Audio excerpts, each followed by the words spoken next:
Hey there everybody, Eric from Outer Limitless here with Craig at the Tops booth. Good to see you. What's happening, man? We are here. SHOT Show's happening, so you know. Fantastic. No, I'm glad to be here. And the last time we talked, actually, it was pretty cool. We were down in Atlanta. I was at Blade Show 2021. We've now progressed. Now, in that time, we actually had a little bit of a project together. I was able to work with you and also a designer. We may refer to him as the Wizzo, but yes. Seth. Not a pilot. Not a pilot, right? Seth, not a pilot Brown. But he had a cool design called the MPAC. Now, it had a lot of traction. People were asking a lot of questions, but you still had some work to do. But here, I believe, and you will correct me if I'm wrong, we are here today with the final version of the MPAC. I believe that is the final version. Nice. So, are we at this point settled? I know that there was some decisions about the sheath, there was decisions about the color, and just some of the little fine details on this blade. Where do we stand? So we are going to go ahead with this color scheme. It's a powder coat that we're doing. That's I would call it proprietary. It's not a regular color. It's a thing that we're doing. The tan canvas micarta handles, black liners. That's all decided. Nice. This, as it is the knife. The sheath is, I would say, 90% dialed in. So we're looking at a Kydex sheath. This, I think, the shape of the sheath is probably good to go. What we're working on still is attachment options. Yep. So this strap is basically this is basically for the Wizzo, right? What he needs is something that once it's in place. There we go. Once it's in place, this is not going to fall off no matter what happens. You know, if he has to eject from a jet, this should keep the knife in place even if there is jolting going on. That's right. It's a directional snap, so it's one of those things where it opens one way and closes one way. So if you're putting opposing pressure on that, it should be really difficult to pop that snap open. So that retention strap, that's all set up kind of good to go. On this one, we've got a couple of beta loops, but we're waiting on a couple of clips that we've been working on are kind of internally. Yep. And I think what we're going to do is put one of those on each side. There'll be a metal, like a spring steel type clip. Nice. That's our goal. Hopefully they fit and look good and feel good on the sheath. Otherwise, we'll keep looking. We'll figure it out.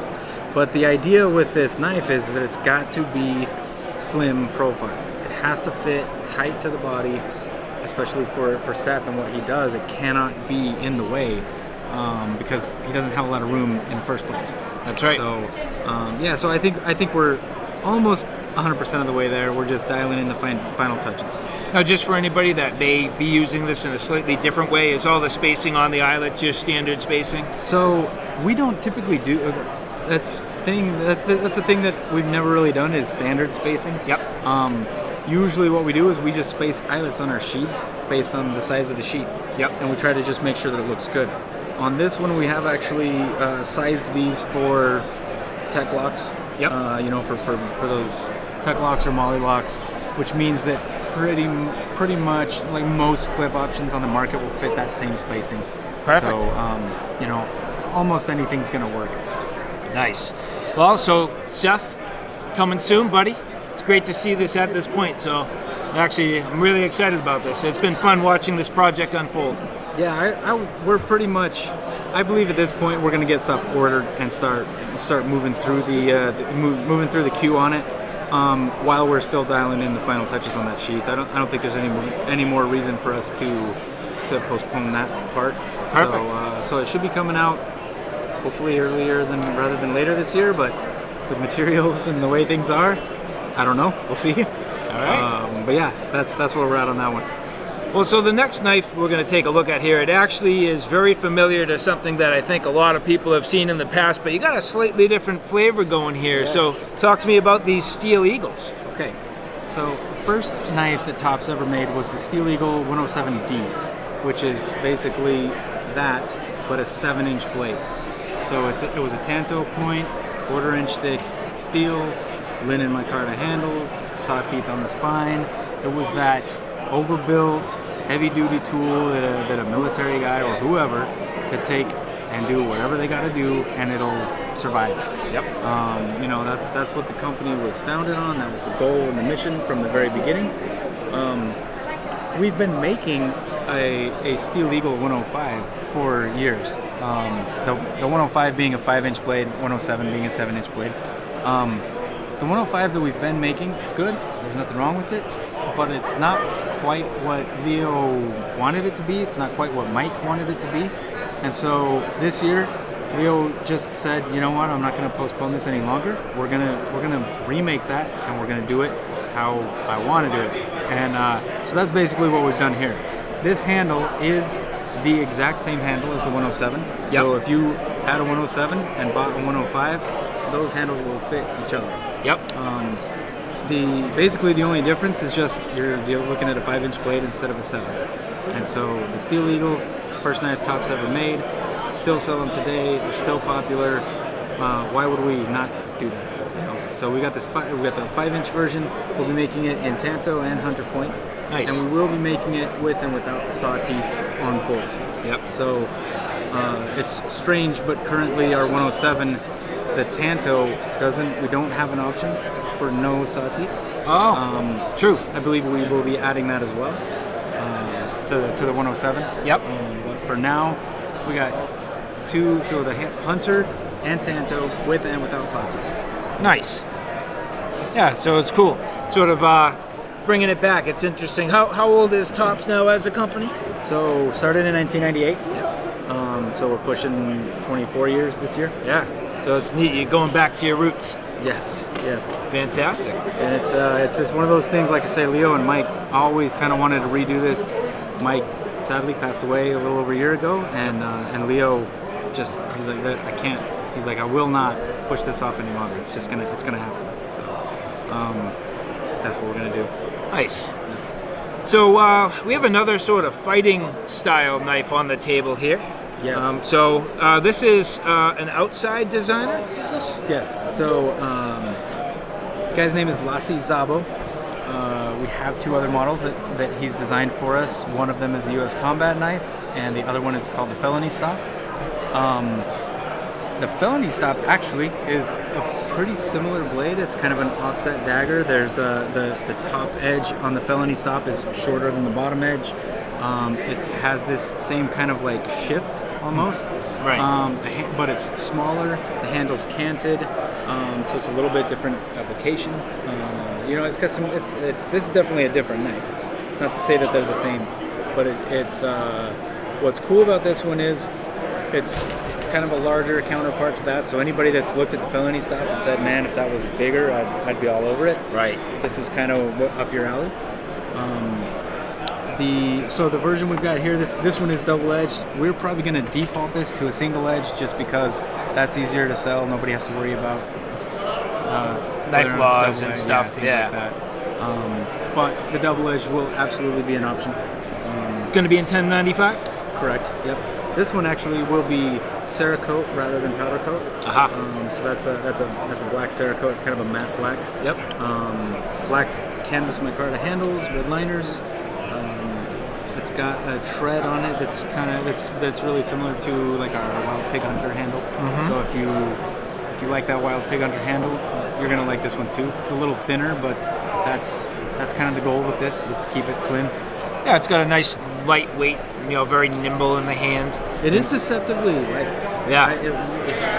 Every time I pick it up, I'm like, man, it's lighter than it looks. Yeah, it is. Nice light and balance. And it's probably because you lose a little bit of the mass where you're going up to that second bevel on the top as well. So, I think so. But real cool. So nice. So when do you expect to see this coming out in 2022? Ideally, yes. Like everything else, hard to say, right? Assuming that things go our way, yes. Yes. Otherwise, as soon as we can get it out, we will. Perfect. And so this is I'd say a little bit of a wild departure from some of the things that you've done in the past. This has a completely different look. Are you playing around with textures, or talk me through this? Yeah, so anybody that knows Leo knows that he's into guns. Mm-hmm. He's got a lot of guns. He's always looking for new stuff. He I wouldn't call him necessarily a collector, but in some sense he's a collector. But he also does shoot. He loves to hunt. He loves to shoot. He loves to do those things. So he doesn't only collect. But are you some of his are you telling me I can put a red dot sight on top of this pick rail? I mean, it's probably not standard, but yeah, with that. So basically, what he was doing here is this is patterned off of. He had kind of a large revolver in mind when he went about doing this, and think like a Taurus Raging Bull or something along those lines, like a large revolver. Basically, we just wanted to see if we could do it. Yeah. It's not will not necessarily be the final configuration. But once you get past the gimmicks, if you will, on the design, right, that handle is really comfortable. Yes. And that blade is nice. It's interesting because this is a jimping. It's just an extremely coarse jimping. You've beveled it to the point where it's actually not going to tear up your hand too much. It's a wild design. Nice deep blade, high saber grind. And you're right. It's like you said. I mean, is it gimmicks? Sure, but at the same time, you're just dealing with generally a functional blade shape. You did this interesting sort of little false tip there. That's kind of a different take. Yeah.